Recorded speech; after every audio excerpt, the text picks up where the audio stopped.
Good morning all student. आज हम class 5 गौरवशाली भारत में स्वतंत्र भारत और विकास की योजनाओं की चर्चा करेंगे। इससे पहले हम लोग अध्याय में जो है स्वतंत्रता आंदोलन की कहानियां जो है पढ़ चुके हैं।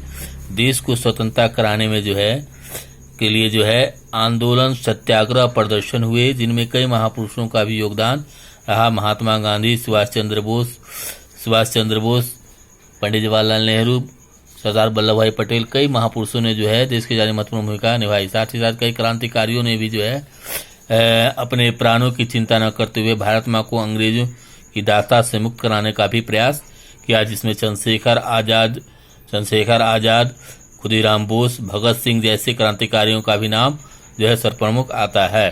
साधु संतों ने भी जो है देश की आज़ादी में महत्वपूर्ण भूमिका निभाई। इन्होंने जो है देश विदेश में घूमकर अंग्रेजों द्वारा जो है भारतीय सभ्यता और संस्कृति के जो दुष्प्रचार किए गए थे उनको जो है झूठा साबित करने का प्रयास किया और भारत की जो है भारतीय सभ्यता संस्कृति की जो है कि गौरव और सम्मान बढ़ाने का भी कार्य किया। समाज के जगाने का भी इन्होंने बहुत प्रयत्न किया। साहित्यकारों ने भी देश की आज़ादी में जो है महत्वपूर्ण भूमिका निभाई। उन्होंने अपने लेखकों के द्वारा जो है लेखनी के द्वारा जो है लोगों भारतीय युवाओं में जो है नई चेतना और नई ऊर्जा भी प्रदान की, जिससे जो है पढ़कर जो है कई भारतीय युवा जो है स्वतंत्रता आंदोलन में भी कूद पड़े। विदेशों में भी जाकर जो है कई क्रांतिकारियों ने जो है कई ऐसी संस्थाओं की स्थापना की जिन्होंने जो है अंग्रेज की नीतियों का विरोध किया। इनमें जो सब प्रमुख जो है सुभाष चंद्र बोस का जो है नाम आता है, जिन्होंने आज़ाद हिंद सेना का गठन जो है किया। उन्होंने जो है आज़ाद हिंद सेना का गठन करके सुभाष चंद्र बोस ने जो है अन्य लोगों ने जो अंग्रेजों के विरोध किया और अपने देश का एक भाग जो अंडमान द्वीप समूह अंग्रेज से मुक्त भी करा लिया। उनके त्याग एवं बलिदान को देखकर ही भारतीय सेनाओं ने जवानों ने भी जो है अंग्रेजों से मुक्ति पाने की जो इच्छा जो है बढ़ रही थी। मुंबई में जो नौसेना तथा अनेक छावनियों ने भी जो है अंग्रेज सरकार का विरोध करना प्रारंभ कर दिया था। और इतना ही नहीं, उन्होंने अंग्रेज अधिकारियों की भी आदेश की जो है अवहेलना करना शुरू कर दिया था। उनके विरुद्ध जो हथियार भी उन्होंने उठाए। सारा भारत जो है अंग्रेजों के जो है विरुद्ध जो है उठ खड़ा हुआ। अंग्रेजों के अत्याचार भी जो है उस समय चरम सीमाएं पर थी। आज़ाद हिंद सेना ने के सैनिक अधिकारियों को पकड़कर जो है अंग्रेज सरकार द्वारा दिल्ली के लाल किले पर जो है उन पर मुकदमा चलाया गया। पंडित जवाहरलाल नेहरू ने जो है सैनिकों के वकील के नाते जो है मुकदमा ला और भारी विरोध के कारण इन अधिकारियों को जो है छोड़ना भी पड़ा। भारत का वातावरण अंग्रेजों के विरुद्ध हो गया। ब्रिटिश सरकार के लिए भारत पर शासन करना जो है असंभव सा प्रतीत होने लगा था। द्वितीय विश्व युद्ध के बाद जो कि 1939 से 45 ईस्वी तक चला, 1945 में जब युद्ध समाप्त हुआ तो अंग्रेजों को जो है भारत जो है इसमें युद्ध में पराजय मिली। इसलिए भारत को स्वतंत्र करने की वार्ता करने के लिए जो है इंग्लैंड से सरकार के प्रतिनिधि भारत आए। भारतीय नेताओं से बात की, परंतु जो है अंग्रेज जो है बहुत धूर्त थे। वह भारत के इतने बड़े भूभाग को सुरक्षित जो है रूप से स्वतंत्र करना नहीं चाहते थे। उन्होंने जो है भारत को विभाजन करने की योजना जो है बनाई। वे देश को कमजोर रखना चाहते थे, इसलिए उन्होंने पहले से ही मुस्लिम नेताओं को जो है भड़का रखा था।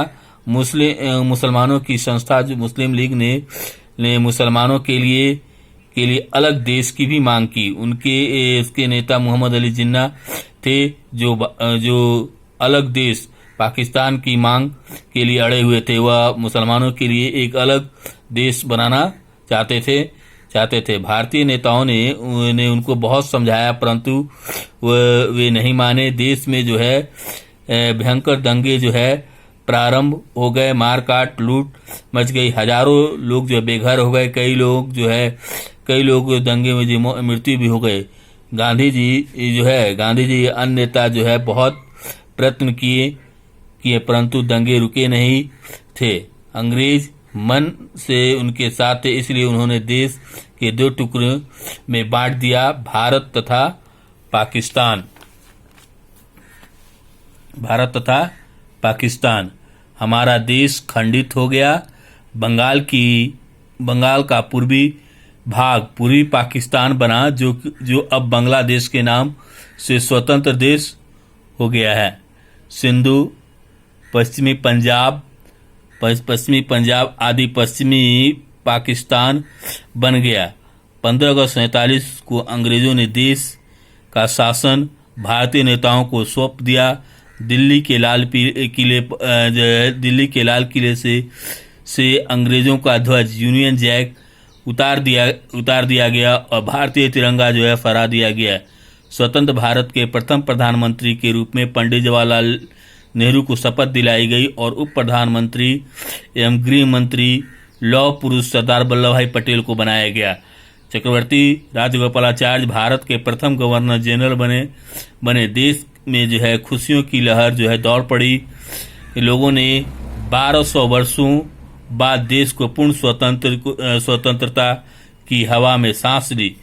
स्थान स्थान पर मिठाइयाँ बांटी गई, पटाखे छोड़े गए, परंतु पाकिस्तान के निर्माण के कारण उन क्षेत्रों में जो पाकिस्तान में चले गए थे वहाँ हिंदुओं पर अत्याचार होने लगा। अंग्रेजी शासन तो समाप्त हो गया, परंतु भारत देश का सिंधु, बलूचिस्तान, आधा पंजाब, आधा बंगाल, पाकिस्तान बना दिया गया।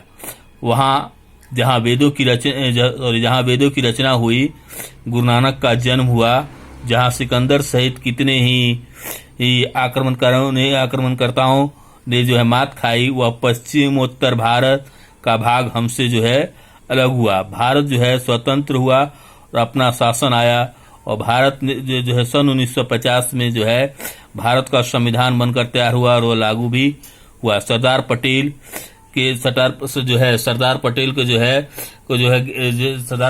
भारत के गृह मंत्री भी बने। उन पर बहुत बड़ी जिम्मेदारी सौंपी गई।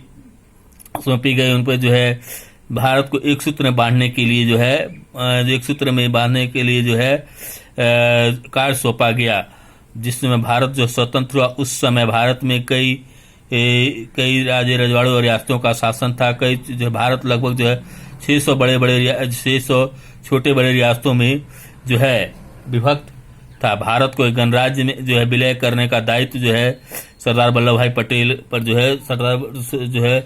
दिया गया।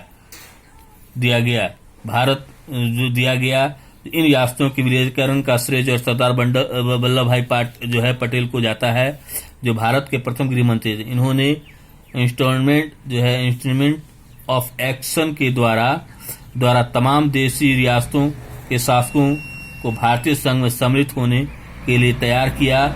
जूनागढ़, हैदराबाद और कश्मीर को छोड़कर सभी रियासतें भारतीय संघ में सम्मिलित हो गए। कुछ समय बाद तीनों रियासतें भी भारतीय संघ में सम्मिलित हो गए। स्वतंत्रता की यह गाथा हमारे लिए गौरव एवं स्वाभिमान का विषय है। इस देश एवं इसकी संस्कृति को नष्ट करने के कितने ही प्रयत्न हुए, परंतु अपने देश के असंख्य वीर पुरुष योद्धाओं, क्रांतिकारी नेताओं, साहित्यकारों तथा सामान्य लोगों के त्याग एवं बलिदान से यह स्वतंत्रता प्राप्त हुई। हम अपने इन पूर्वजों के ऋणी हैं, जिनके कारण आज हम स्वतंत्र हैं। उनकी गाथा हमें प्रेरणा प्रदान करती है। हमारा कर्तव्य है कि हम स्वतंत्रता को बनाए रखने की कृत संकल्प रहें।